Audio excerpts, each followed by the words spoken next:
Madame la présidente de Région de France, chère Carole, mesdames et messieurs les présidents de région, mesdames et messieurs les conseillers régionaux, chers collègues, monsieur le maire de Versailles, cher François, qui nous accueille, chers amis.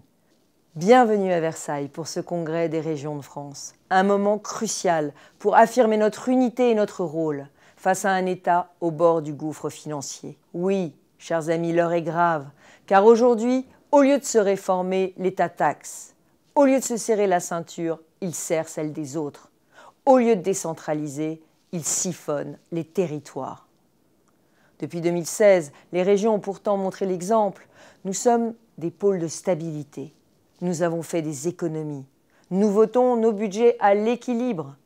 Nous investissons pour l'avenir, dans les transports, l'éducation, l'emploi, la transition écologique.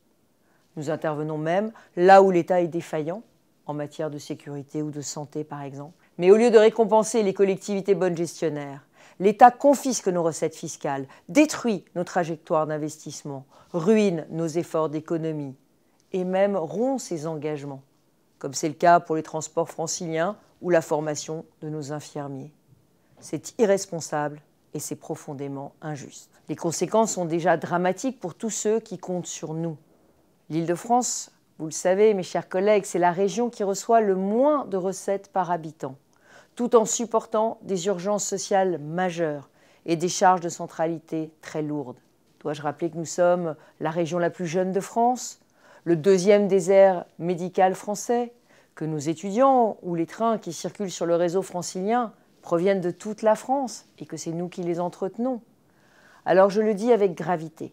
Sans changement de cap du projet de loi de finances proposé par le gouvernement, nous allons être contraints à nouveau à des réductions budgétaires douloureuses, y compris pour nos partenaires de toujours, et je pense bien sûr aux communes.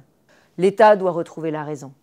C'est maintenant à lui de remettre de l'ordre dans ses comptes, plutôt que de s'attaquer à ceux qui marchent et d'asphyxier ceux qui font encore tourner le pays. C'est à l'État de s'attaquer à sa propre bureaucratie qui nous coûte des milliards d'euros chaque année. C'est à lui de lâcher prise et de nous confier les missions qui viennent si souvent en doublon des nôtres. Le budget 2026, c'est un tournant. C'est un moment historique. Faisons bloc, faisons front. Ensemble, montrons que plus que jamais, les régions sont le rempart et le moteur dont la France a tant besoin. Je vous souhaite à toutes et à tous un très bon congrès ici de Région de France à Versailles.